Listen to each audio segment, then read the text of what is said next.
icyamamare cyangwa se abasitari nyarwanda 11 bazwi mu myidagaduro y'u Rwanda bahoze ari indwanyi mu gisirikare, ariko uyu munsi bakaba bafite amazina n'ibigwi biremereye mu bisata birimo imikino, itangazamakuru, muzika nyarwanda, urwenya na sinema. Ku mwanya wa 11 turasanga umunyamakuru cyarimwe n'umushoramari Kakoza Nkuriza Charles wamamaye nka Kenisi, wahoze ari umusirikare mu gisirikare cy'ingabo zahoze ari za RPA zabohoye u Rwanda. Kenisi uzwiho kutiganda ku murimo kandi agakora imirimo ibiri yananiye impyisi, aherutse guhishura ko ubunararibonye n'amasomo akakaye yigiye mu gisirikare ariyo yamugize uwo ari we uyu munsi. Ku mwanya wa 10 turasanga umushoramari muri muzika nyarwanda Mupenda Ramadhan wamamaye nka Bajama, wagiye mu gisirikare afite imyaka 6 yonyine y'amavuko.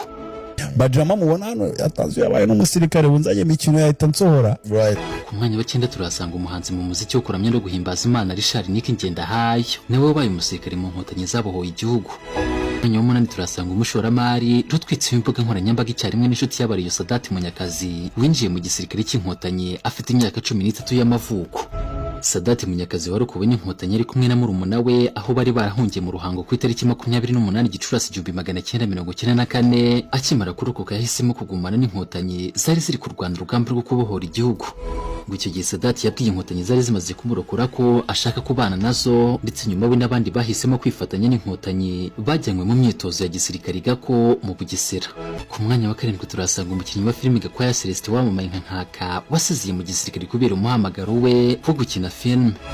Uyu Nkaka ukunze guhabwa inshingano cyangwa se role zo gukina film, ari umugome yagiye mu gisirikare cy'inkotanyi mu myaka 1993 akiva mu 1998 asezeye kubera gukirigitwa n'impano yo gukina film nk'uko yabyitangiyemo ubuhamya. Ku mwanya wa 6 turasanga nanone umukinnyi wa film Uwihoreye Jean Bosco Mustafa wamamaye nka Ndimbati, nawe warwanye mu nkotanyi. Ndimbati yagiye mu gisirikare ari mukuru ndetse nakigiyemo yarashatse umugore amushakira hafi y'iwabo Gitarama, aho yavuye ajya gufatanya n'abandi ku rugamba rwo kubohora u Rwanda mu mwaka w'1989. Icyo gihe Ndimbati yinjiriye mu gihugu cy'u Burundi, nyuma zo gukomereza mu gihugu cya Uganda, ari naho yinjiriye mu gisirikare cy'inkotanyi. Nyuma yo kubohora u Rwanda mu 1994 ntabwo Ndimbati yahise ava mu gisirikare, kuko n'ubundi hakurikiyeho intambara y'abacengezi, ibyatumye aguma mu gisirikare cy'inkotanyi kugeza asubijwe mu buzima busanzwe mu mwaka w'1999. Mwanya wa 5 turasanga umunyarwenya Kayita Nkurinjori wamamaye nka Kanyombya wakukiye amenyo ku rugamba. Kanyombya utarakuranye inzozi zo kuzaba umusirikare, nyuma yo kubona bagenzi be bari bahuje ikibazo cy'ubuhunzi bihuje bakari mu mutwe wa RPF inkotanyi wari ugambiriye kubohora igihugu, nawe byamuteye umwete n'ishyaka cyo kujya gufatanya na bagenzi be mu mukuru utari woroshye, maze mu 1992 aba yinjiye mu gisirikare cya RPA, ari naho avuga ko yakukiye amenyo. Kanyombya ajya mu gisirikare yinjiriye mu cyahoze ari perefegitura ya Byumba, ubu ni mu karere ka Gicumbi ho mu ntara y'Amajyaruguru. Ku mwanya wa 4 turasanga umuhanzi Nzarambirike Senderi wamamaye muri muzika nyarwanda nka Senderi International Hit. Senderi yagiye mu gisirikare cy'inkotanyi mu mwaka w'1994 asezererwa nyuma y'urugamba rwo kubohora igihugu mu mwaka w'1997. Mwanya wa 3 turasanga umuhanzi Munyashoza Dieudonné wamamaye muri muzika nka Mibirizi, nawe wabaye umusirikare igihe kirekire mu nkotanyi.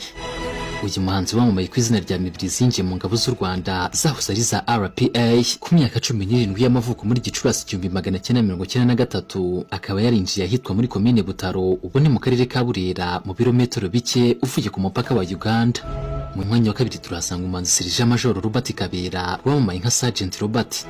Sergeant Major Kabera Robert yarazwi cyane mu itsinda ry'ingabo z'u Rwanda ricuranga Army Jazz Band, ariko hari n'izindi ndirimbo se zamenyekanye yagiye akora ari wenyine ndetse n'izo yagiye akorana n'abandi bahanzi.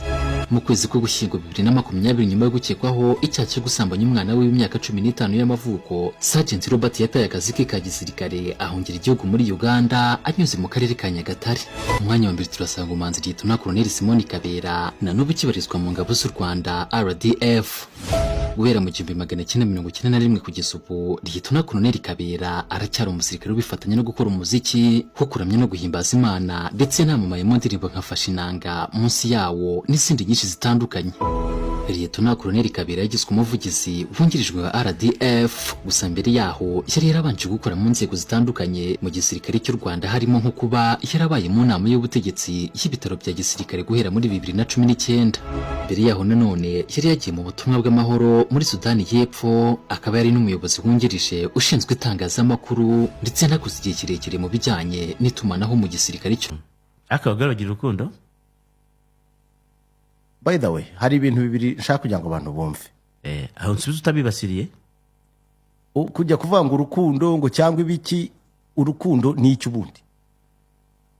ni uguha umutima wa ikintu runaka.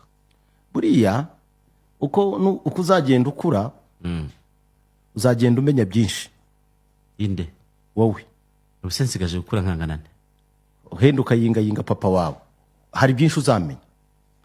hasi wansubije abagore bagira urukundo. Wabibaje papa wawe ko ari undi tubukuru ukabufita amahirwe ukaba ukimufite, wazamusura. Abakera bafite uko babagaho, ubu turi muri iyi si ya bose none. bari abagabo ntibari abagore. Turi mu isi ya none. Wandetse abagore bafite urukundo, abagabo bafite urukundo kandi bambwiye ko barimwe mwirari. Bo barimwe mwirari, abagore bafite urukundo. Asha waretse kunteza ibibazo. Iryo jambo ariko waritanze abaturage bakadusubiza cyane gushaka abantu bisubiza. Oya bira ni ibintu buri muntu abifata uko abibona. Icyo nakubwira cyo mbere na mbere abagore bagira emotions. Ibyo ni amarangamutima. Bagira amarangamutima. N'abagabo barayagira. Buratsa gato. Abagabo bagira amatsiko ariko burasa amarangamutima. Yes, kuko umugabo ashobora kureba umuntu akavuga ati uriya muntu ariko ndumva mfite amatsiko yo kuzamubona wenda ameze gutya. Ni urugero. Abagore bo bagira amarangamutima ashobora kubashora mu bindi bishobora gusa n'urukundo kandi atari urukundo. Dutandukanye urukundo, differentiate from love, if you understand the real definition of love and emotions. Abagore baremye mu marangamutima, muri emotion. Turumvikana? Abagabo bakaremwa mu matsiko n'irari. Ikindi ushakaho n'iki wa mugabo? Ko nawe ko numva bari abagore bari kunyandikira. Nshaka ko bari hakusura nshaka. Ko mwe kungu twe turarugira. Ndava ati ngenda rugira. Ndakaba ati ubwo ntibarimo kukototera. Nabo barashaka gukangurira ari ryawe. Oya, bari gusubiza nyine kuko gemba jese abagore bagira urukundo. Ariko ndiko nimero zisubiza nyine nkumva ko bashaka kuba ari kuko bo bararugira. No, bori akankubwire nakubwiye ntuko uzagenda ukura, uzajya ugenda, you will find out. Ariko the rita I can explain, sibyo nkandi, sibyo?